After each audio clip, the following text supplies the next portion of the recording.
समन्त चक्रवालेषु अत्रा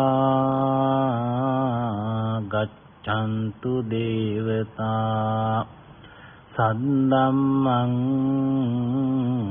मुनिराजत्स सुनन्तु सद्मुक्खदं ධම්මත් ශ්‍රවණ කාලෝ අයං භදංතා ධම්මත් ශ්‍රවණ කාලෝ අයං භදංතා ධම්මත් ශ්‍රවණ කාලෝ අයං බදන්තා නමෝ තස්ස භගවතු අරහතෝ සම්මා සම්බුද්දස්ස නමෝ තස්ස භගවතු අරහතෝ සම්මා සම්බුද්දස්ස නමෝ තස්ස භගවතු අරහතෝ සම්මා සම්බුද්දස්ස චක්කුංච පටිච්ච රූපේච uppajjati චක්ඛු විඥානං තින්නං සංගති පස්සෝ පස්ස පච්චයා වේදනා යං වේදේති තං සංජානාති යං සංජානාති තං විතක්කේති යං විතක්කේති තං පපංචේති යං පපංචේති පපංච සංඥා සංඛා සමුදාචරಂತಿ සදහෙති කාරුණික පින්වතුනි ඌව ප්‍රජා ගුවන්විදුලියේ සතිපතා විකාශනය වන සද්ධර්ම දේශනා මාලාවේ 82 වන නිවන් මඟ සද්ධර්ම දේශනාවයි අද දවසේ දේශනා කරනු ලබන්නේ. ඒ පෙම්බර දායකත්වය බණ්ඩාරවැල පෝනාගල පාර නිකේතන නිවසේහි පදිංචි සුජාතා අබේගොඩ මහත්මිය තුළු පවුලේ සෑම දෙනාමත් ඒ වගේම බණ්ඩාරවැල ස්ප්‍රීන් වත්ත නම්බර 28 නිවසේහි පදිංචි සිල්වා පවුලේ සියලු දෙනාමත් විසින් දක්වා තිබෙනවා. මේ උතුම් ධර්ම දානමය පින්කමේ දායකත්වයේ දරමින් එම පින්වතුන් බලාපොරොත්තු වෙන සියලුම ප්‍රාර්ථනාවන් ඉටු වේවා කියන ප්‍රාර්ථනාව මූලික වශයෙන් තබාගෙන දේශනාව අවසානයේ මේ සියලු පින්වතුන් බලාපොරොත්තු වෙන පරිද්දෙන්ම පුණ්‍යානුමෝදනාවන් සහ ආශිර්වාදයන් සිද්ධ කිරීමේ බලාපොරොත්තු වෙන අපි සද්ධර්ම දේශනාව වෙත යොමු වෙමු. මේ ධර්ම පාඨයේ සඳහන් වෙන්නේ මජ්ක්‍ධිම නිකායේ මදුපිණ්ඩික සූත්‍රය. ඒ සූත්‍ර දේශනාව තුළ සඳහන් මෙම පාඨයේ පැහැදිලි කරන්නේ දැනීමක් හෙවත් හිතක් සකස් වන්නේ කොහොමද කියන එක. එහි විස්තර වෙනවා කොහොමද පින් හිතක් හැදෙන්නේ, කොහොමද පව් හිතක් හැදෙන්නේ, කොහොමද ක්‍රියා හිතක් හැදෙන්නේ ආදී වශයෙන් මේ දැනීම සකස් වෙන්නේ කොහොමද කියන එක පිළිබඳ පූර්ණ විවරණය. මේ අනුසාරයෙන් තමයි ඇත්තටම අභිධර්ම පිටකයේ චිත්ත වීතිය පෙළගස්සලා තියෙන්නේ. මේකත් මේකේ අටුවාවක් තුල අරමුණක් දැනීමේ අනුපිළිවෙලක් දේශනා වෙනවා. අභිධර්මයේදී චිත්ත වීතිවල විස්තර කරන විදිහට සූත්‍රවල විස්තර කරපු පැහැදිලිම සමහර විට එකම විස්තරය දෙන්නේ මේ මදුපිණ්ඩික සූත්‍රය වෙන්න පුළුවන්. දැනීම ඇතිවීම පියවරෙන් පියවර විස්තර කරලා මේකේ තියෙනවා. මේකේ තාම වැදගත් හිත ගැන තේරුම් ගන්න උත්සාහ කරන පිළිතුරට. මේ වෙනකොට දන්නා දෙය අපි මුලින් නැවත මතක් කරගත්තොත් එහෙම අපි මුලින් තේරුම් ගත්තා සිත කියන වචනය අපි උපන් කාලයේ සිටම අහලා තේරුම නොදැන වචනේ පාවිච්චි කරපු වචනයක්. අපි පළවෙනි දවසේ සාකච්ඡා කළේ ඒක. තේරුම දන්නේ නැහැ. හැබැයි වචනේ පාවිච්චි කරා. එහෙම වචන ගොඩාක් අපේ භාෂාවේ අපි පාවිච්චි කරනවා.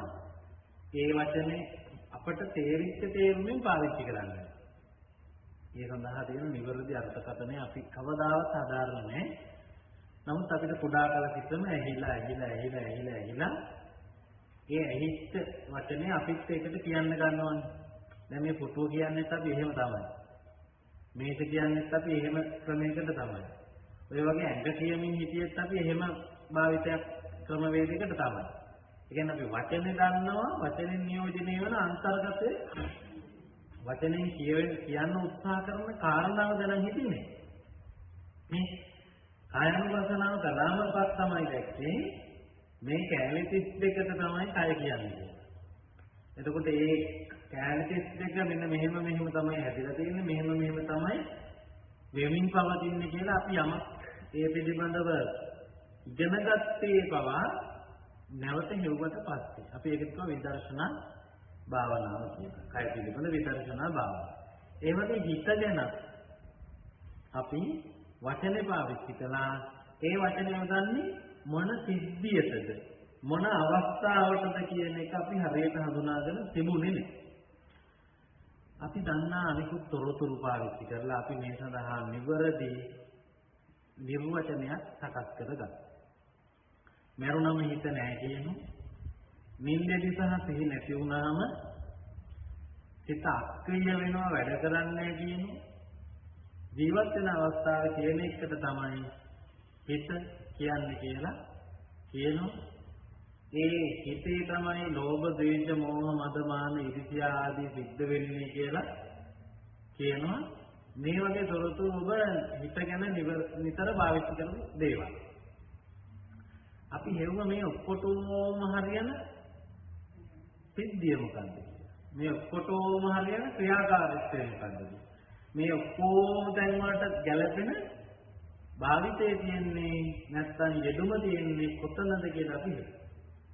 ඔබට මතක ඇති අපි සංසන්දනය කළා මලමිනියක් සහ ජීවත් වෙන කෙනෙක්. නින්දගිය කෙනෙක් සහ මලමිනියක්, නින්දගිය කෙනෙක් සහ ජීවත් වෙන කෙනෙක් කියන ඒ වගේ මේ නතර වෙනවා කියන වෙලාවට ඇත්තටම නතර වෙන්නේ මොනවද? කියලා අපි හොයාගෙන අපිට පේරුණා පළමු කොට වෙන්න පිට තමයි ප්‍රතිචාර දැක්වීම කියන අවස්ථාව තමයි මේ නැති. ඒ කියන්නේ මරුණම එයා ප්‍රතිචාර දක්වන්නේ නැහැ. එයාට කතා කරන්න බෑ, ක්‍රියා කරන්න බෑ, දඟලන්නේ, කෑ ගන්නෑ, අඬන්නේ මොකුත් වෙන්නේ ප්‍රතිචාර දැක්වීම නතර වෙනවා. ඊළඟට නිින්ද ගියවහම තදටම නිින්ද ගිහිල්ලා නම් ප්‍රතිචාර මොකුත් දක්වන්නේ නැහැ. සිහි මෝර්ජා කරලා නම් එතකොට ප්‍රතිචාර දක්වන්න බෑ. ඊට පස්සේ අපි ඒවා ප්‍රතිචාරයටද හිත කියන්නේ. මේ ප්‍රතිචාරයටද හිත කියලා කියන්නේ බලනකොට අපිට වුණා හිතලා ප්‍රතිචාර නොදක්වා ඉන්න පුළුවන්. එන ප්‍රතිචාරයෙන් මැන්නොත් හිත ඇති නැති බව අපිට හිත ඇති සමහර හිත ඇති අය කියලා අහුවෙන්නේ නැති වෙනවා. මොකද හිතලම ප්‍රතිචාර වුණා නොදක්වා ඉන්න පුළුවන් නේ. ඒක ධර්මයේ හිත කියලා තියෙන්නේ මේ ප්‍රතිචාරයට නෙමෙයි. සමහරට විද්‍යාවේ හිත කියලා තියෙන්නේ මේ ප්‍රතිචාරයට විතරක් වෙන්නේ නැහැ. ධර්මයේ හිත කියලා තියෙන්නේ කොතනටද බලපුවාම මේ ප්‍රතිචාර දක්වන්න හේතු වෙන මුල් ස්වરૂපයක් තියෙනවනේ. ඒක වුණොත් විතරයි ප්‍රතිචාරයක් දක්වන්න පුළුවන්. අන්නේ මුල් ස්වરૂපයට තමයි බුද්ධ දේශනාව තුළ ඇත්ත විදිහට හිතන්න පුළුවන් කරුණක් හැටියට පැහැදිලි කරලා තියෙන්නේ. ඒකටයි හිත කියන්නේ කියලා. මොකක්ද මේ ප්‍රතිචාර දැක්වීමට මුලින් සිදුවන වැඩි? දැනීම කියන කාරණා. දැනීම කියන කාරණාව තමයි ප්‍රතිචාර දක්වන්න මුලින් සිද්ධ වෙන වැඩි. හිත තියෙන කාටවත් ප්‍රතිචාර දක්වන්න නැතුව ඉන්න පුළුවන් වුණා. දැනීම සිද්ධ වෙන්නේ නැතුව ඉන්න බෑ. මේ හරිම විදියට ගත්තොත් ඒ කියන්නේ හරිම විශ්ලේෂණය කරගැක්කේ හිතගෙන සමාත විතරයි. මට දැනුණාද කියලා කාටවත් කියන්න බෑ. මේ මට දැනුණාද කියලා ඔයාලා ගන්න ප්‍රතිචාරයෙන් නම් ඔයාලගේ උත්තරේ වරදින අවස්ථා අනන්තවත් වෙනවා. මම දක්වන ප්‍රතිචාරය මට දැනෙච්ච විදිහට විරුද්ධ වෙන්නත් පුළුවන්. හිතාමතාම මට දැනෙච්ච දේ හඳවන්න ඕන වෙනකොට මං ප්‍රතිචාරය මට දැනෙච්ච දේට වඩා වෙනස් විදිහට දක්වන්නත් පුළුවන්. එහෙනම් ප්‍රතිචාරයෙන් හිත මනින එක දුර්වල ක්‍රමවේදයක්. ප්‍රතිචාරයෙන් නෙමෙයි හිත හොයන්න පුළුවන්නේ දැනීම කියන අභ්‍යන්තර කාරණා. දැනුනම තමයි ප්‍රතිචාර දක්වන්නේ. මේකේ කතා දෙකක් නේ. එතකොට මෙන්න මේ දැනෙනවා කියන සිදුවීම අපි බැලුවා අර කී මුලින් කී කතාවලට ගැලපෙනවද? මොනවටද? මරුණම නැති වෙනවා. නැත්තටම නැති වෙලා යන නැති වෙනවා. අරමුණු දැනෙනවා කියන වැඩේ ඔව් මරුණට පස්සේ නැති වෙනවා. නින්දෙදි සහ සිහි නැති කරපුවාම නිදාගෙන සිහි නැති වෙලා ඉන්නකන් ඔය වැඩේ නතර වෙනවා. අරමුණු දැනෙනවා කියන ගතිය තදටම නිින්ද ගිහිල්ලා නම් මොකක් වෙලා තියෙනවද? ස්ථීර ධාරණයම නැති වෙලා තියෙනවා. හැබැයි කොච්චර වෙලා විතරද? ඇහැරෙනකන් විතරයි. අපි කියවනේ తాවකාලිකව නතර වෙන එකක්.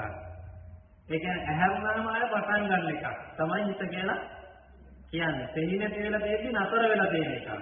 සිහිය ආව ගමන් ආපහු පටන් ගන්න එකක් තමයි හිත කියලා කියන්නේ කියලා අපි හොයාගත්තා. නේ?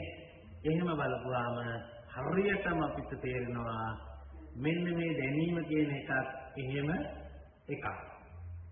එහෙම අවස්ථාවක්. ඊළඟට අර හිතේ තියනවා කියලා කිව්වේ ඒවා දැනීම් වල තියනවද බලන්න. හිතේ දෙනවා කියන්නේ අපි ලෝභය, තරහ, සද්ධාව, කරුණා මෛත්‍රිය, කුහකකම්, ඊර්ෂ්‍යාව, මාන්න වෙනි ස්වභාවය. ඒවා අපි දන්නේ දැනට හිතෙහි යෙදෙන බඩු හැටියට. හිතෙහි යෙදෙන නිසා ඒවට චෛතසික කියලා එහෙමත් කියනවා කියලා අහලා තියෙනවා. ඒ වගේ දැනීම් වල යෙදෙනවද කියලා බලපුවාම අපිට පේනවා ඔව්. දැනෙද්දී ලෝභය දැනෙනකොට තමයි අපි ව්‍යවහාරයේදී මට ලෝභ හිතක් ඇති වුණා කියලා තියෙනවා. ඔබ සාමාන්‍ය ලෝකෙදී කිව්වේ ඒක. දැනෙද්දී තරහ දැනුනොත් ඒ අරමුණත් එක්ක. එතකොට අපි කිව්වා ද්වේෂ හිතක්, තරහ හිතක්, පටිඝ හිතක් ඇති වුණා. නේ? දැනෙද්දී පැහැදීම ඇති වුණොත් මොකකට හරි. අපි කිව්වා සද්ධා හිතක් කියලා. නේ? දැනෙද්දී කරුණාවක් එමුදුනොත් අපි කිව්වා කරුණා හිතක් කියලා. දැනෙද්දී මෛත්‍රිය දැනුනොත් අපි කිව්වා මෛත්‍රී හිතක් කියලා. එතකොට හිත කියලා තියෙන්නේ දැනෙන එකේ දැනීම් වල විදිවලට. දැනීම් වල ගුණාත්මක භාවයන්ට. නේ? ඒ කියන්නේ ඒ කියන ඒවා යෙදෙන්නේ දැනීම් වලම විතරයි. එහෙම බලපුවම ඔබට පළමු අභ්‍යාසයේදී වැටුණා හිත කියලා කියන්න පුළුවන් හැම සාධකයක්ම තියෙනවා දැනීම කියලා කියන කාරණාවල. බුද්ධ දේශනාවේ නිර්වචනයකුත් අපිට හම්බුණා ආරම්මන විඥානන ලක්ෂණං චිත්තං කියලා. හිත කියලා කියන්නේ ආරම්මන දැනෙනවා කියන එකට කියන නම. හරියටම තේරුම් ගන්න. අරමුණු දැනෙනවා කියලා වැඩක් වෙනවා. ඒ වැඩේට කියන නම තමයි සිත කියලා කියන්නේ. දැන් මේක සිංහලයේ වෙනස් මේ වගේ වාක්‍යයක් ගත්තොත් එහෙම රාත්‍රියේ හැසිරෙන නිසාචර කියලා අපි තනි පදයක් හදනවා. මේ රාත්‍රියේ හැසිරෙනවට කියන නම තමයි නිසාචර. ඒ වගේ වචන ගොඩාක් ඔබ දන්නවනේ. ඒ වගේ යෙදුමක් තමයි පාලියේ තියෙන්නේ ආරම්මන විඥානන ලක්ෂණං. ඒක එක කොටසක් මේ වාක්‍යයේ. අරමුණු දැනීම කියන ස්වභාවය සිතයි. ඒකට කියන නම තමයි සිත. ඒ කියන්නේ සිත කියන්නේ සම්මුති වචනයක්. ඒක යම් සිදුවීමකට, යම් ක්‍රියාවකට, යම් සිද්ධාන්තයකට තමයි යොදලා තියෙන්නේ. ඒ තමයි අරමුණු දැනීම කියන කාර්යයට. මේ ඕක තමයි මැරිච්චහම නතර වෙන්නේ. ඕක තමයි නිින්දදී తాවකාලිකව නතර වෙච්ච දෙන්නේ ඔබට කිසාම් පැහැදිලි නෙමෙයි. ඒ නිසා අපි හිත ගැන හොයන අභ්‍යාසයේ මුලින්ම හිත යනු කුමක්ද කියලා හොයාගත්තා. අන්න එතනදී වුණා අපි හිත කියන්නේ ආරම්මණයන් දැනීම කියන අවස්ථාවේ දැනීම කියන අවස්ථාවට කියලා. ඊට පස්සේ ධර්මයේ තියෙනවා තව හිත උපදින්නේ ස්ථාන 6කින් කියලා. අපි බැලුවා දැනීම හටගන්නේ ස්ථාන 6ක විතරද කියලා. ඔව්. ඇහෙදි දැනෙනවා, කනේදි දැනෙනවා, නාසයේදි දැනෙනවා, දිවේදි දැනෙනවා, ශරීරයේදි දැනෙනවා. මේ මනසෙදි දැනෙනවා. මේ 6 තැනදීම දැනෙන්නේ ඒ තැනට අරමුණු වෙන දේ. ඇහැට අරමුණු වෙන්නේ රූප, කනට අරමුණු වෙන්නේ ශබ්ද, නාසයට ගන්ධ, දිවට රස, ශරීරයට ස්පර්ශ, මනසට මතකයන්. මේ ඒ තැන් වලදී දැනෙන්නේ මොනවද කියලා හොයපුවාම දැනෙන්නේ අරමුණු. දැන් මේක විදිහට මොකද්ද? ආරම්මණය දැනෙනවා කියන සිදුවීම අවස්ථාවට කියන්නේ හිතෙනවා කියලා. අපි ඔන්න ඔය පළවෙනි පිළිතුර සොයාගෙන ඊට පස්සේ තමයි දැනුවේ දැනීම හටගන්නේ මොනවාගෙන්ද, මොනවද එතන අන්තර්ගතය, මොනවද තිබුණමද මේ වැඩේ වෙන්නේ කියලා පරීක්ෂා බැලුවා එක්තරා කමඨහනක් තුළ. එතකොට අපිට හම්බුණා දැනීමක් සිදුවීමට අත්‍යවශ්‍යතා මොනවද කියලා. ඔබ පැහැදිලි කරගෙන තියෙනවා මේ වෙනකොට අභ්‍යන්තර ආයතනය නිරුපද්‍රිත විය යුතුයි. එහි නිරුපද්‍රිතතාවයේ අනු බාහිර අරමුණ ඒ වත්තට ඇද ගැනීමේ හැකියාව දුර්වල නොවී තිබීම, විනාශ නොවී තිබීම, දුබල නොවී තිබීම. ඒක නිරුපද්‍රිත වෙන්න ඕන. ඇයි එහෙම නැත්නම් බාහිර අරමුණ මෙතෙන්ද වදින්නේ නැහැ, වැටෙන්නේ නැහැ. මෙහෙම ඇහ වහගෙන නම් ඒත් වැටෙන්නේ නැහැ. මෙහෙම කන් දෙක වහලා නාය වහගෙන නම් කඩට මුකුත් දාන්න නැත්නම් වදින්නේ නැහැ. ඒ කියන්නේ මේ අත්‍යවශ්‍යතාවය. ආයතනය නිරුපද්‍රිත වීම. ඊළඟට අරමුණ ආයතනයේ මතට වැටී තිබීම. අපි මෙහෙ වෙන්නේ මෙහෙ දෙනම අපිට පේන්නේ නැහැ. අපිට පේන්නේ ආයතනයේ මත වැටිච්ච දේවල් තමයි දැනෙන්න ගන්න. බාහිර අරමුණ ආයතනයේ මතට වැටී තිබීම. ඔය කරුණින් දැනෙනවා කියලා තමයි විද්‍යාව කියන්නේ. ඔතනින් එහාට ඔටෝමැටිකලි ස්නායු සහ මොළේ කියන මේකේ තියෙන උපකරණ පාවිච්චි වෙලා ඉබේ දැනෙන කටයුතු වෙනවා කියන්නේ. නමුත් අපිට පරීක්ෂා කරද්දී වුණා අපේ ඇඟේ ඕන තරම් ගෑවිලා ගෑවුණු බව දන්නේ නැතුව ගෑවිලා තිබිලා ගෑවෙන්නේ නැති වෙච්ච ඒවා තියෙනවා. අපි දන්නේ සමහරලාට අපේ ලේ එන්නේ කොයි වෙලාවෙ කැපිලාද කියලා. කැපෙන වෙලාවේ ගෑවිච්ච මොකක් හරි එකට කකුලේ කපාන ගිය එක අපිට දැනෙලා නෑ. මොකද අපි දෙල්ලම් කර කර ඉඳලා තියෙන්නේ. එක්ක අපි වත්ත උදුරු කරලා ඉඳලා තියෙන්නේ. එහෙම නැත්නම් වෙන කල්පනාවක වෙන වැඩක වෙන හිතක තමයි අපි ඉඳලා තියෙන්නේ. එහෙම හිතපුවාම අපිට මේක දැනෙලා නැහැ. හැබැයි මේක වෙලා නැද්ද? ඇඟේ මොනවා හරි ගෑවිලා නැද්ද? හැම ඇතුළට කැපිලා නැද්ද? මේ දැන් මේක දැක්කට පස්සේ රිදෙන එකත් ඔච්චර රිදුන්නේ. දැන් දැක්කට පස්සේ රිදෙනවා. එතකොට මෙන්න මේ අවධානය කියන එකේ අත්‍යවශ්‍යතාවය ඔබ පරීක්ෂා කිරීම කරලා හඳුනගන්න. මේ වෙලාවේ එකවර මුළු ආයතන හයේම අරමුණු තියෙනවා. හයටම අරමුණු වෙනවා. මේ හැබැයි ඔබට දැනෙන්නේ එක එක. ඔබට දැනෙන්නේ එක එක. ඒ එක තමයි ඔබ අවධානය යොමු කළ තැන එක. ඔබ අවධානය යොමු කළ විට දැනෙන එක. මේ එකම ආයතනයේ 2 3 4ක් දැනුණත් ඔබ ඒ ආයතනයට අවධානය තියාගෙන ඉන්න එකකින්ද. මේ එහෙනම් මේ අවධානය යොමු වීම සිදු වුණේ නැත්තම් කොතෙන්ද? ආයතනය මතට. ආයතනයේ මතට අරමුණ දැනෙන්න ගැනීම ආදී පහළ වෙන්නේ නැහැ. අරමුණ දැනෙන්න ගැනීම ආදී සිදු වෙන්නේ උපකරණ වුණ නැත්නම් අමුද්‍රව්‍ය වුණ. ඒක කියනවා ගොඩාක් බඩු. ඒ ටික සිහියෙත් නැහැ. ඒ ටික ඔබ යොමු කරන අවධානය කියන ඒ කට්ටලේ පිටින් එතෙන් යනවා යනවා නෙමෙයි. අරන් යන්නේ කට්ටල දිහි කිරීමේ ශක්තියක්. අපි ඒකට කියනවා විඥාන ධාතුව කියලා. එහෙම නැත්නම් සිහිය සමහර විට ව්‍යවහාරයේ ඔබ කියන්නේ අවධානය කියලා. එය අවදාන ආයතනයට යොමු වුණාම එය විසින් කොහොමද සිහිය විසින් ආයතනයේ උඩ පත් කරනවා 52ක කණ්ඩායමක් කමිටුවක් මේ අරමුණ පිළිබඳ කටයුතු කරන්න කියලා. ඒකේ ඉන්නව ඇතුලේ මේකේ නියෝජනයකුත් මේ පත් කරපු එක්කනාගේ දැන් ඔය ඕනම කමිටුවක් ජනාධිපතිතුමා හරි අගමැතිතුමා හරි ලොක්ෙක් හරි පත් කරනකොට එයාගේ කෙනෙකුත් ඔක ඇතුළට එයාගේ කාර්යය කිරීම වෙනුවෙන් දානවනේ ලේකම් කෙනෙක් හරි මොක් කෙනෙක් හරි ගෞරවන්නේ. ඒ වගේ මේ අවධානය කියන නැත්නම් සිහිය කියන ධාතුමය ස්වභාවය ඔය চৈতසික 52 බිහි කරනකොට ඕක ඇතුලේ මානසිකාර කියන ස්වභාවයක් මෙයාගේ කාර්යය ඒක ඇතුලේදී කරලා දෙනවා. මෙයාගේ කාර්යය තමයි යොමු වෙලා වැඩ කරලා ගන්න. ආයතනයට යොමු වෙලා চৈতසික පාල කරන එක. ඒ වගේ යොමු වීම සහ අදාළ අයවා මෙහෙයවා ගැනීම කටයුතු කරන එකක් අර 52 තියෙනවා. මේ කියන කතාව සූත්‍රයක තියෙනවා.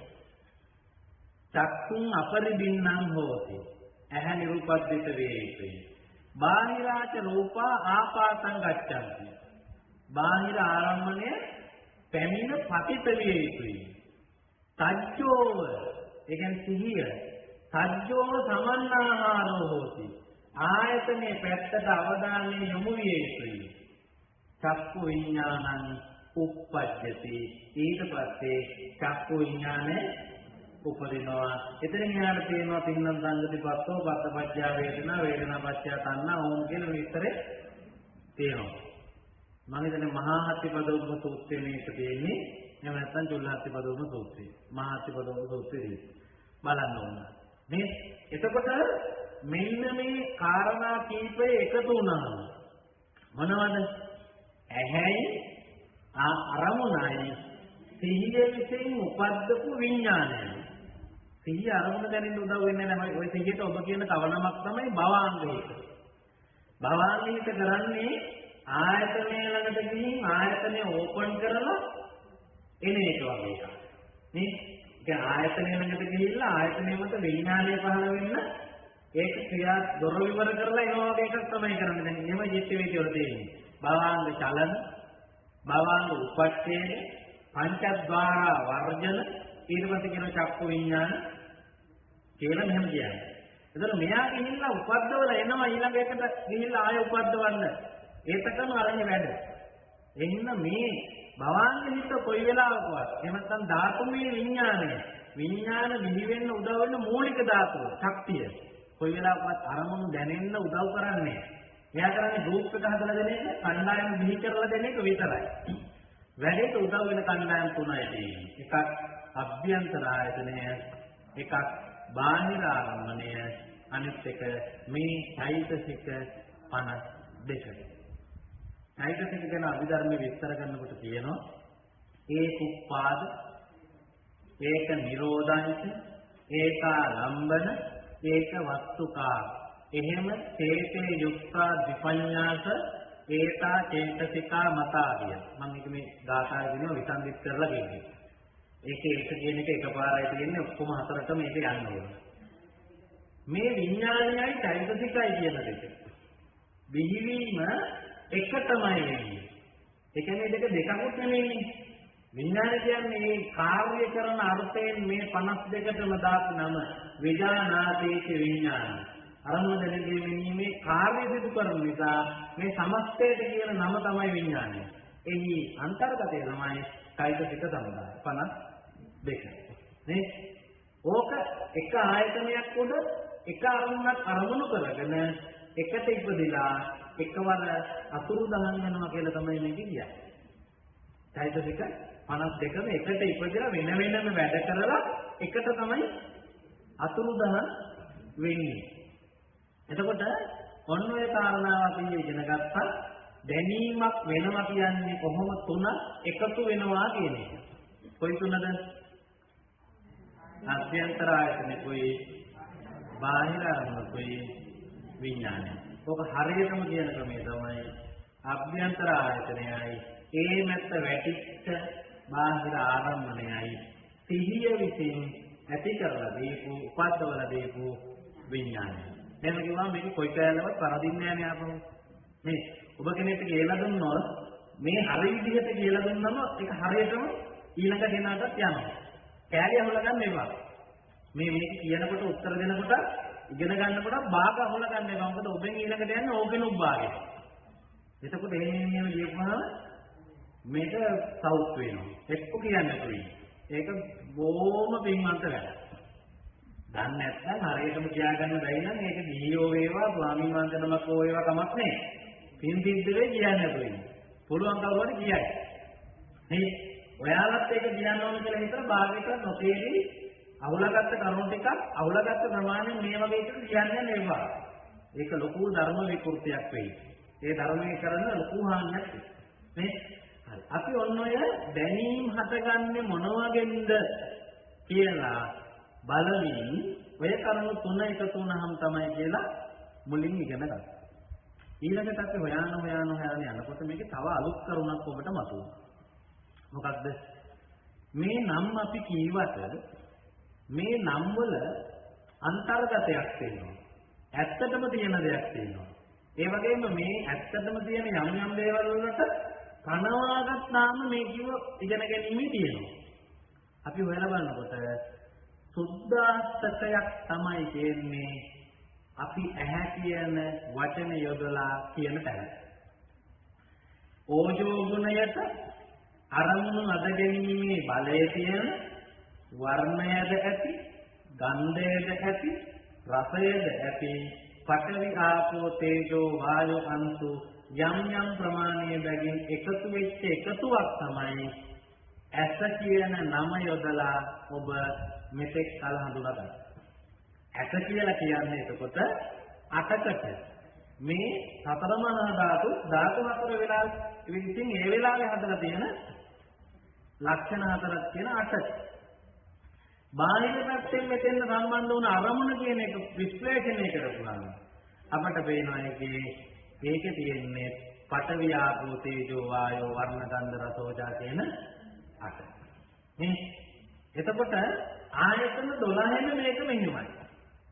අපි පැහැදිලි කරගත්තා අර සතර මහා ධාතුම ඊට වඩා වෙනස් ප්‍රමාණයකින් එකතු වීමේදී ඒකට වෙනස් වර්ණයක්, වෙනස් ගන්ධයක් සහ වෙනස් රසයක් එක්ක වෙනම බලයක් හැදිලා තියෙනවා. ශබ්ද ඇද ගන්න. ඒකේ ඕජෝ ගුණය තමයි ශබ්ද ඇදලා ගන්න එක. ඒ ශබ්ද ඇද ගැනීමේ ගුණය සහිතව මේ තියෙන්නේ මොකක්මද? සුද්ධාස්තකයක්මයි. ඒ තියෙන්නේ සුද්ධාස්තකයක්මයි. ඔය විදිහටම බලපුවම නාසය තියෙන්නේ යම් ප්‍රමාණයකින් පඨවි ආපෝ තේජෝ වායෝ එකතු වෙන ඒකට ගැලපෙන වර්ණයක්, ඒකට ගැලපෙන ගන්ධයක්, රසයක් එක්ක ඒකට ගැලපෙන විදිහට හැදිච්ච අමුතු ශක්තියක් එක්ක. ඒ ශක්තිය තියෙන මේ සුද්ධාස්තකයට අපි සම්මත කළා නහය කියලා කියමු. එහෙම සම්මතයක් මේ වචන කියන්නේ. මේ ඇඟ කියන්නේ දිව කියන්නේ ඔය වගේ එකක්. මොළේ කියන්නේ එහෙම එකක්. ඒකත් පඨවි ආපෝ තේජෝ වායෝ වලින් හැදිච්ච වර්ණ ගන්ධ රස තියෙන ඉතාම සුකුම වූ අරමුණු ගෝචර කර ගැනීමේ විශේෂිත ඕජෝ ගුණයක් තියෙන සුද්ධාස්තකයක්. ඒ ධාතු ටික එකතු වෙච්ච ස්වභාවයට තමයි මේ ගුණය තියෙන්නේ. ඒ එතන ඒ වෙලාවේ එකතු වෙලා තියෙන ධාතු වල ගුණයට ඉතාසින් වූ සුද්ධාස්තක ගෝචර කරගන්නවා. මේ බාහිර පැත්ත අපි කතා කරනකොට කතා කළා ශබ්දය කියන්නේ පඨවිය තියෙන එකක්. ඒක කන්නේ වදින්නේ. ගුලියක් පිටින් එකට ඇලිලා ඉන්නේ එකක්. ඔහේ කතා කළාම ඒක ලියහන මට එහෙම්ම වචනයක් විදිහට හැදෙන්නේ. එහෙනම් මේ බලපුවාම අපිට තේරෙනවා මේ ශබ්දය කියන එකේ වර්ණ ගන්ධ රස ඕජා තියෙනවා වගේම එහෙම වෙන්න පඨවි ආපෝ තේජෝ වායෝ එකේ අන්තර්ගතයි. ඒ හින්දා ධර්මයේ බලන්න ශබ්ද රූපය, ගන්ධ රූපය, රස රූපය, පොට්ටබ්බ රූපය මෙහෙම නම් වලින් නම් කරලා මේක තියෙනවා. මෙහෙම නම් වලින් නම් කරලා දෙනවා. මොකද ධර්මයේ රූප කියලා කියනවා දෙආකාරයකට. එකක් සම්මුතියදී පාවිච්චි කරන රූපාර්ථය. සම්මුතියේදී රූප කියන වචනේ පාවිච්චි කරන්නේ කොතන නියෝජනය කරන්නේ? ඇහැට අදාළ බාහිර ආරම්මණය නම් කරන්න යොදාගත්ත වචනේ තමයි සම්මුතියේදී රූප කියලා යොදාගන්නේ. වචනේ රූපම වුණාට පරමාර්ථයේදී රූප කියන වචනේ භාවිතා වෙන තන අර්ථය වෙනස්. එතනදී කවර අර්ථයෙන්ද මේක යොදලා තියෙන්නේ?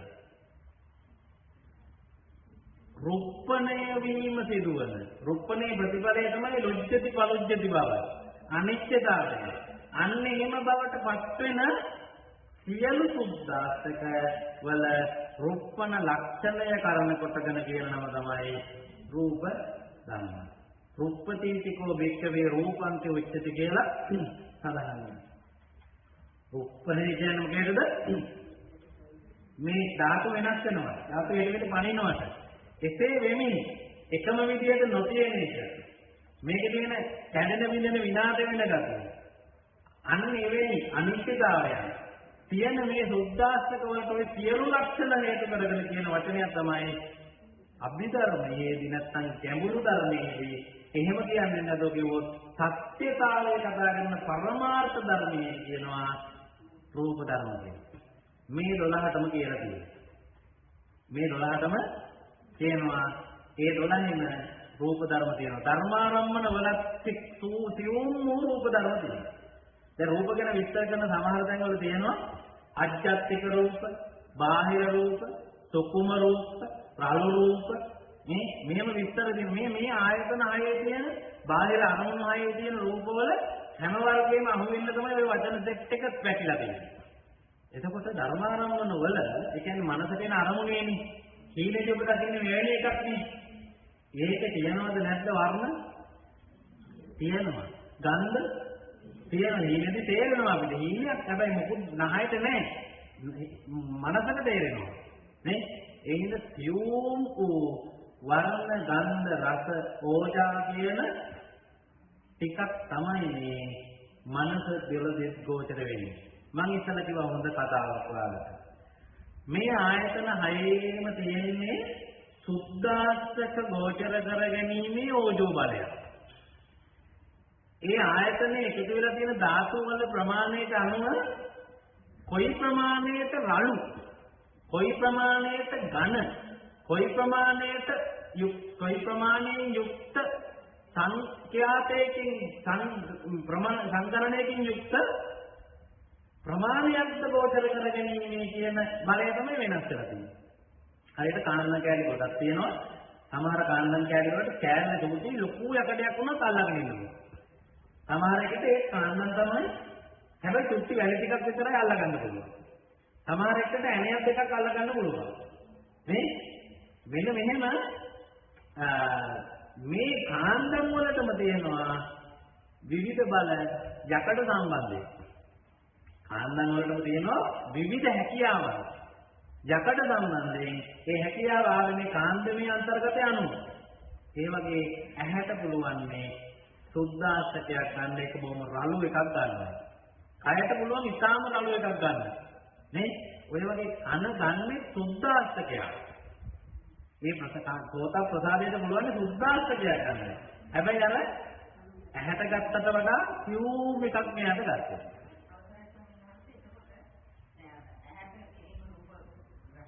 ඔව්.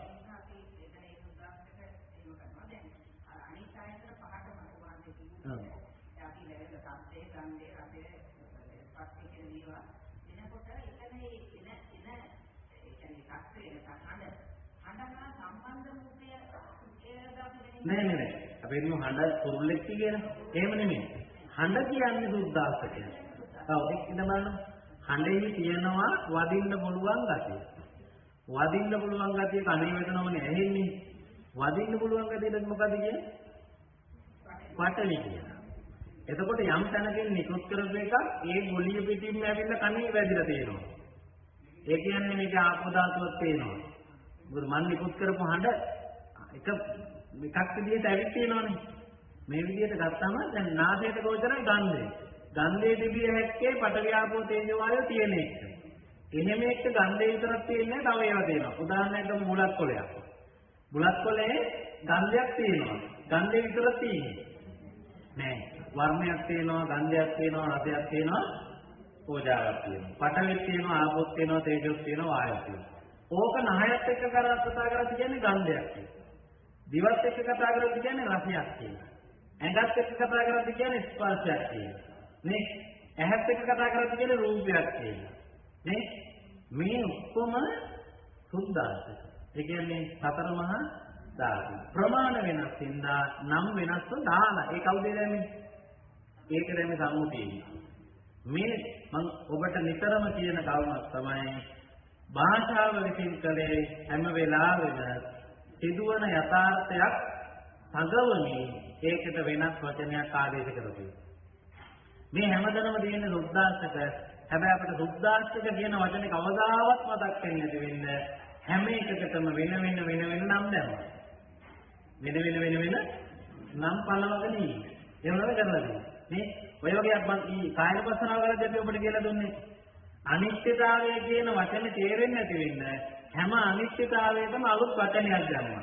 මහත් වෙනවා, කෙට්ටු වෙනවා, කළු වෙනවා, සුදු වෙනවා, බඩගිනි වෙනවා, විපාද වෙනවා, මහන්සි, දාඩි මේ ඔක්කොම නම. අනිත්‍යතාවය කියන වචනයෙන් තේරෙන්න ඕනේ ඒවා. හැබැයි අපිට ඒවා තේරුනේ නෑ ඒ වචනේ. මේ වචනයක් තියෙනවා. ඒ වගේ තමයි මෙතනදී සිද්ධ වෙලා තියෙන්නේ. හරි? එතකොට ඔන්න ඔය කියන අභ්‍යන්තරායතන බාහිර අරමුණු දෙකටම කියනවා අපි රූපස්කන්ධය කියලා. රූපස්කන්ධය කියලා. ඊළඟට තියෙන්නේ අර චෛතසික 52නේ. මේ අරමුණු දැනීමකදී ඒ චෛතසික 52 බඩුවක් මොකුත් නැතුව නමක් විතරක් තියෙන නමට අදාළව කාලයක් විතරක් සිද්ධ වෙන එකක්. ඒ හින්දා ඒකට කිව්වා අපි නාම ධර්ම. පාටක් නැහැ, සුවඳක් නැහැ, රසක් නැහැ, ඕජෝ ගුණක් නැහැ, මොකුත් නැති හැබැයි වැඩක් සිදු වෙන නම් ටෙක්ස් එකක්. වෙන වෙනම අපිට මේ තමයි ශ්‍රද්ධාව කියලා හඳුනගන්න වෙන්න කිසිම ක්‍රමයක් නැහැ. අපිට ඒක පුළුවන් නේ එහි හැසිරීමෙන් විතරයි තේරුම් ගන්න.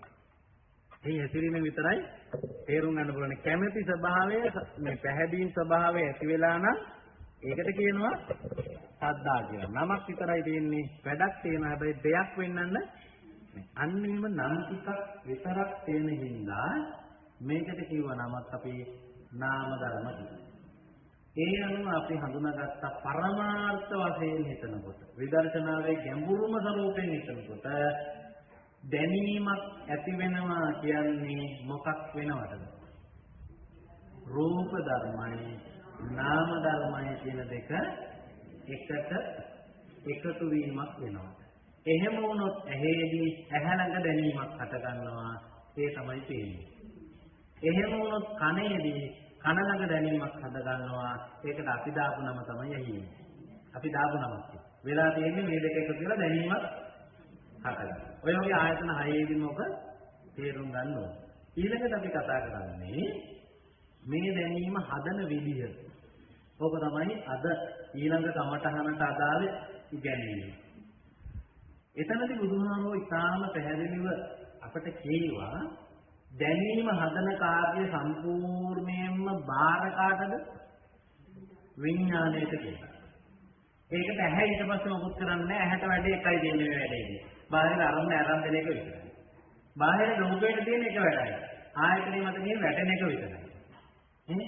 පිළියෙට තියෙනෙත් එක වැඩයි. විඥානේ උපද්දවලා දෙන එක විතරයි. විඥාණයට තමයි අරමුණ දැනගැනීම සම්බන්ධයෙන් සියලු වගකීම් පැවැරෙන්නේ. ආයෙත් කාටවත් ඇඟිලි ගහන්නත් බෑ. ඇඟිලි ගහන්නේ නැහැ. ඒ වැඩේ සිද්ධ කරන්න මෙයාලා ඇතුලේ ගෲප් දෙක තුනක් හදාන්න දෙනවා. 5 දෙනෙක් ඉන්නවට එක ලොක්කු වගේ. ඒකත් මේ වැඩේට අනිවාර්යෙන් මැදිහත් වෙනවා. දැන් මේක නිකන් හිතන්නකෝ පුත්කොලියෝ 52ක කමිටුවක් කියන. මේකේ ඉන්නවා 5 දෙනෙක්. අභිධර්මයේ කියන විදිහට 7 දෙනෙක්. ඒකත් හැම දැනීමකදීම යම් කාර්යයක් කරනවා. ඇත්තටම කරන්නම තොන් නැත්තම් මේකේ අඩුපාඩු වෙනවා. ඒකත් ඒ ඉස්සරකට බලගන්න. වගකීම් සහිතයි. මේ ඕකෙත් ඉන්නවා බොඩි ලොක්කේ. මානසිකාරය කියලා ඒ ගෲප් එකේ නායකයෙක් වගේ. නේ? මෙන්න මේ 5 දෙනා එහෙම නැත්නම් අභිධර්මයේ කියන විදිහට 7 දෙනා. මේ සූත්‍රය අවින්නේ 5යි. මේ 5 දෙනා හැම දැනීමකදීම යෙදෙන කට්ටිය 5 දෙනෙක්.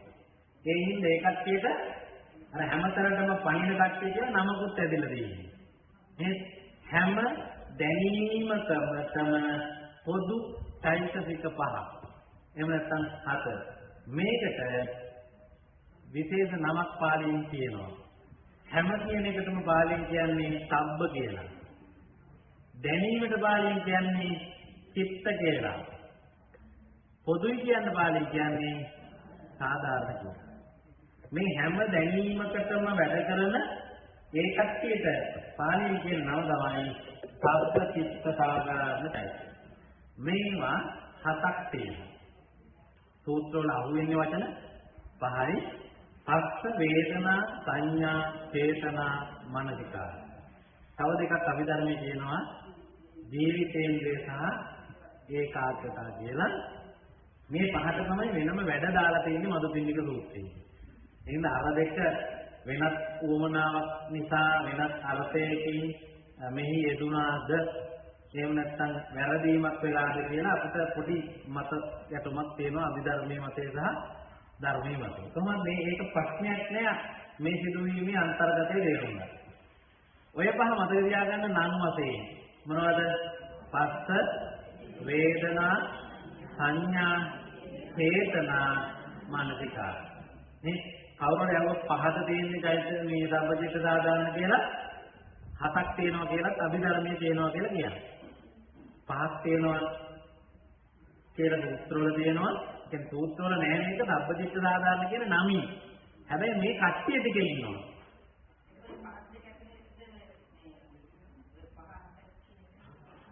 අනත් එක ඇතුලේ 5 තිබ්බොත් අනිත් ඒවා ගන්න 45.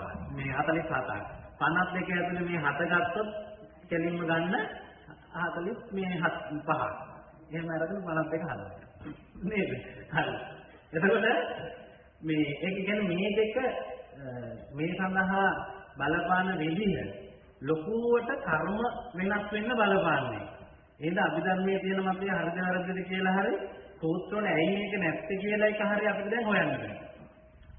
සූත්‍රවල මේක නොතිබ්බට සූත්‍රවල කතා කරන කෙලෙස් ඇතිවීමට සිත් සකස් වෙන විදිය පැහැදිලි කිරීම කරද්දී මේ දෙකේ ක්‍රියාකාරීත්වය ලොකු ප්‍රශ්නයක් නෙමෙයි. ඒ හින්දා ඒක අපි නොසලකා හරින්නත් ඕනේ. සලකා බලන්න ලොකුවට අන්තගාමී වෙන්න අවශ්‍ය නැහැ. අපි මදුපිණ්ඩික සූත්‍රයේ තියෙනකොටම මෙතනදී කතා කරා. හරි. මදුපිණ්ඩික සූත්‍රයේ තියෙනවා මේ 5 දෙනා ගැන. පස්ස වේදනා සංඥා චේතනා මනසිකාර. මේ 5 දෙනා කරන වැඩ ටිකක් දල වශයෙන් මතක තියාගන්නකො. පස්සචෛතසිකය තමයි කරන්නේ විහිවෙච්ච විඥානයයි පැමිණ තිබුණු අරමුණයි ආයතනයයි කියන 3 දෙනා අතර සම්බන්ධීකරණය ඇති කිරීම. තීන්නං සංගති පස්සෝ. පස්ස කියන්නේ 3 එක්වීමට කියලා කියනවා. ඒ කියන්නේ ඒක කරන්නේ පස්ස කියන චෛතසිකය. පස්ස චෛතසිකය කොහෙද තිබෙන්නේ? චෛතසික 52 එකකම. එකක්. නේද? ඊළඟට වේදනා චෛතසිකය කරන්නේ මේක විඳින එක. ඒ විඳින්න පුළුවන් 3-4 ආකාරයක් තියෙනවා. කෙලෙස් රහිතව විඳින විදිය, උපේක්ෂකව, කෙලෙස් සහිතව විඳින විදිය සුඛ දුක්ඛ. නේ? ඊළඟට සංඥා චෛතසිකය කරන්නේ හඳුනා ගන්න එක. ඒකෙන් දෙආකාරයක් තියෙනවා. අපි ඉස්සරහට කතා කරමු. එකක් යථාර්ථවත් හඳුනා ගැනීම, අනික අවිද්‍යාවමුතු හඳුනා ගැනීම සිද්ධ කෙරේ. චේතනා චෛතසිකය කරන්නේ මේ කාන් ගෲප් වල ඔක්කොම එකතු කරලා විතර්කණය කරනවා. ඉතුරු වල චෛතසික 45 හෝ 47 දෙනවනේ. ඒකෙන් කොයි චෛතසිකද මෙතෙන්න මුසු කරන්නේ කියලා තීරණය කරලා ඒවා මුසු කරලා වැඩේ නිමාවටපත් කරනවා. ඒතර යාට වැඩ දෙක තුනක් තියෙනවා. එකක් තර්කණය, අනිත් එක අඩු වැඩි දැනීම, අනිත් එක නිගමනයට පැමිණීම. මේ තුනට කියන තනිපදය තමයි සංස්කරණ කාර්ය. එඩිට් කරනවා කියන්නේ මේ මොනවද කපන්නේ, මොනවද දාන්නේ, කොහොමද ඉවර වෙලා එන්න ඕන ප්‍රොඩක්ෂන් එක කියලා මෙන්න මේ තීරණය කරනවට කියන්නේ එඩිට් කරනවා කියන්නේ සංස්කරණය. ඒක මේ හිත ඇතුලේ සිදු වෙන්නේ චේතනාවයි. මේ ඒ හිම තමයි අභිධර්මයේදී මේ චෛතසිකයේ කාර්යය ජවන් සිත් කියලා නම් කරලා ජවන් චෛතසික මේ චිත්තක්ෂණ 7ක් ගැන කතා කරනවා. අනිත් ඒවා හැම එකකටම එක චිත්තක්ෂණයයි. හැබැයි ජවන් සිත් කියන එකට එකම හිත හත්පතාවක් දෙනවා කියලා අභිධර්ම විදියට කියනවා. මේ චේතනා චෛතසිකයේ කාර්යයට යන කාලය තමයි පැහැදිලි කරලා දෙන්නේ. කොහොම හරි ඔන්න ඔය පස් වෙන තම තමන්ට අයිති. දැන් මානසිකාරය කියන්නේ මානසිකාරය කරන්නේ මේ වැඩේ මෙහෙවනවා ඊළඟට අර මේ චේතනා චෛතසිකයේ විතර්කණය කරනකොට ඉතුරු 47 මොනවද මේකට එකතු කරන්නේ කියලා අන්න එකතු කිරීමට දායක වෙනවා. ඒකල ඉතිරි ටික තියාගන්න. ඒ වගේ කාර්යයක් මානසිකාරේ සිද්ධ වෙනවා. එතකොට යා වැඩේ මෙහෙවනවා කියලා අපිට තනිපදයෙන් කියනවා. එහෙනම් වැඩේ මෙහෙවන කාර්ය කරන්නේ. කොහොම හරි ඔය පහ ආය පාරක් කියන්න බලන්න. පස්ස මොකද ගන්න කාර්යය? ආයතනයයි අරමුණයි විඥානය කියන විද්‍යාව තුන එකට සම්බන්ධීකරණය කරනවා. සම්බන්ධීකරණය කරනවා. ඊළඟට වේදනාව කරන්නේ විඳීම. සංඥාව කරන්නේ හඳුනා ගැනීම. නේ? ඊළඟට චේතනාව කරන්නේ එකතු කිරීම. මේ ඔක්කොම සංස්කරණය කිරීම.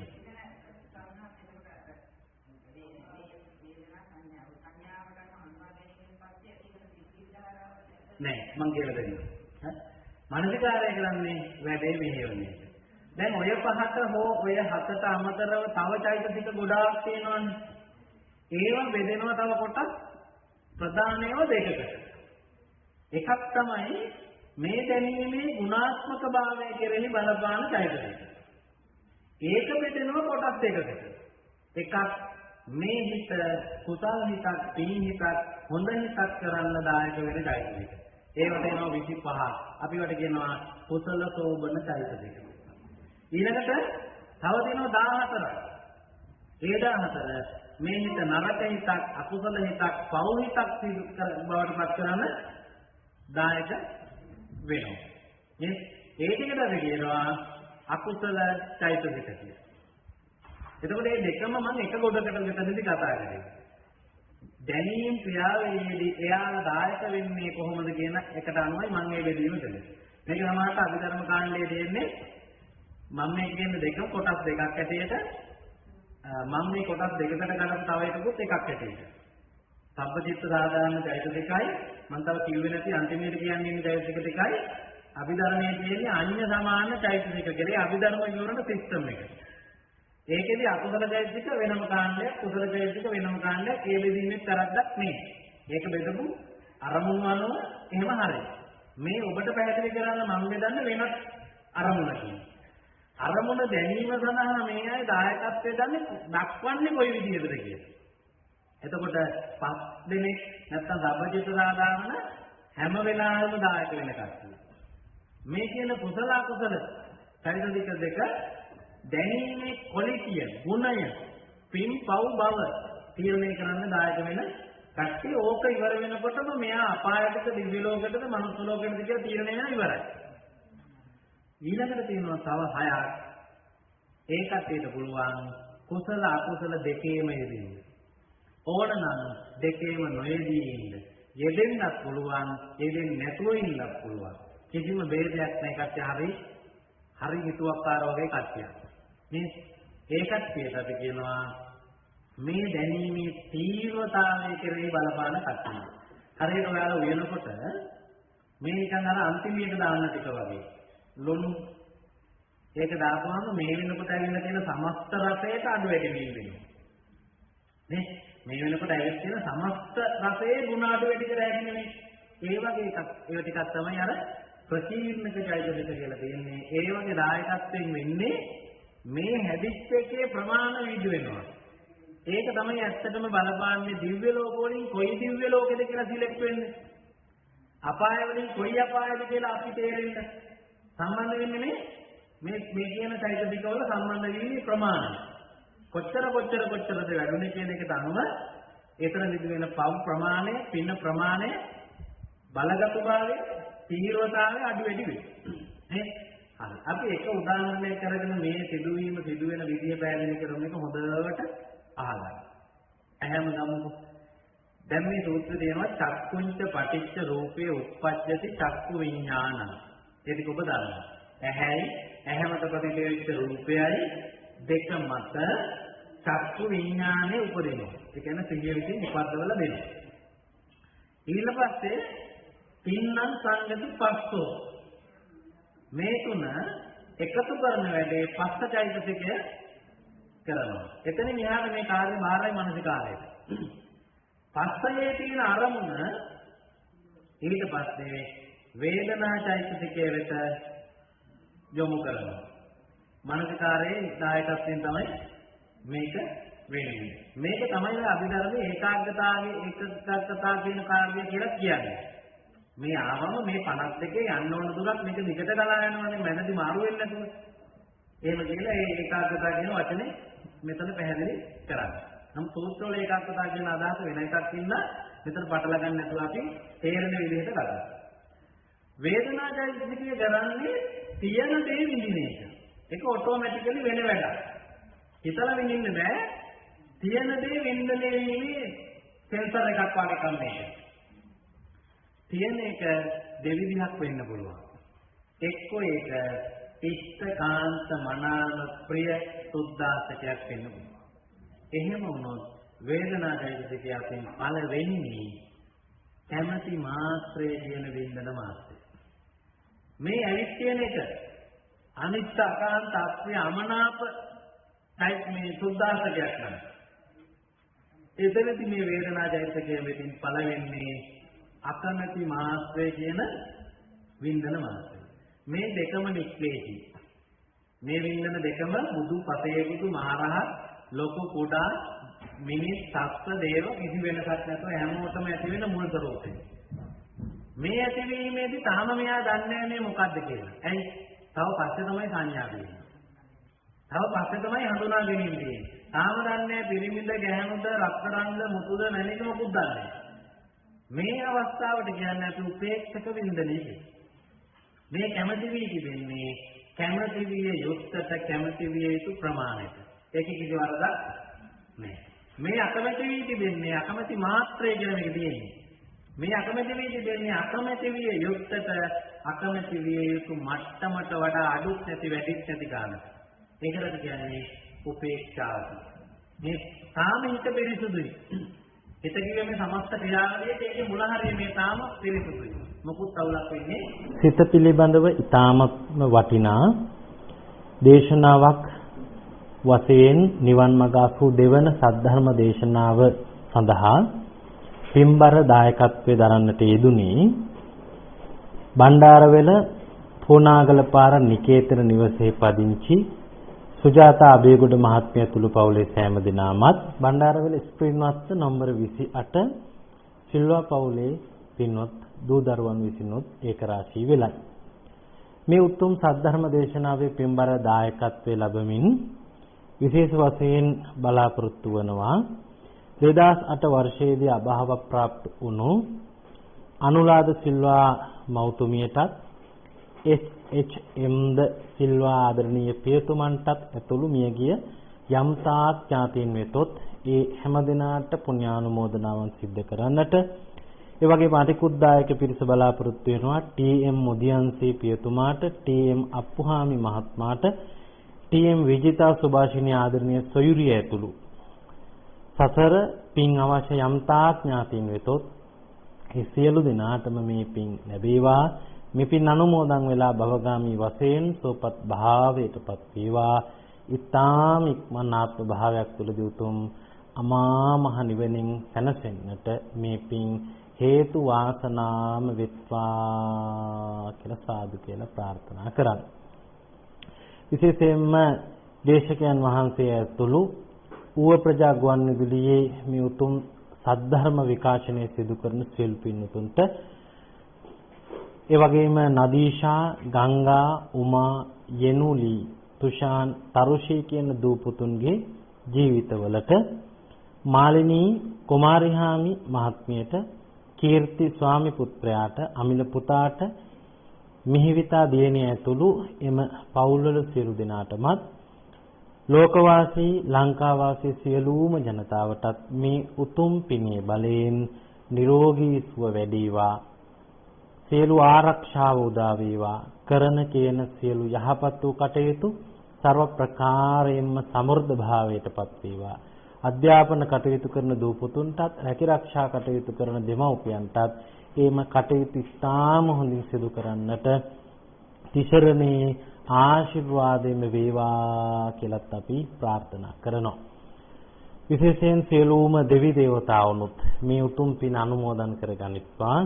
මේ පින් අනුමෝදන් කරගෙන භවගාමී වශයෙන් සෝපත් භාවයටපත් වේවා. ඊතාම ඉක්මන් ආත්ම භාවයක් පුරුදු උතුම් අමා මහ නිවනින් සැනසෙන්නට දෙවියන්ටත් මේ පින ආශිර්වාදයක්, බලයක්, පාරමී ධර්මයක්ම විත්වා කියලා ප්‍රාර්ථනා කරා. ආකාසට්ටා ච බුම්මට්ටා දේවා නාග මහිද්దికා පුඤ්ඤන්තං අනුමෝදිත්වා චිරන් රක්칸තු ශාසනං චිරන් රක්칸තු ධම්ම දේශනං චිරන් රක්칸තු මං පරන්ති. සියලු දෙනාටම සම්මා සම්බුදු සරණයි.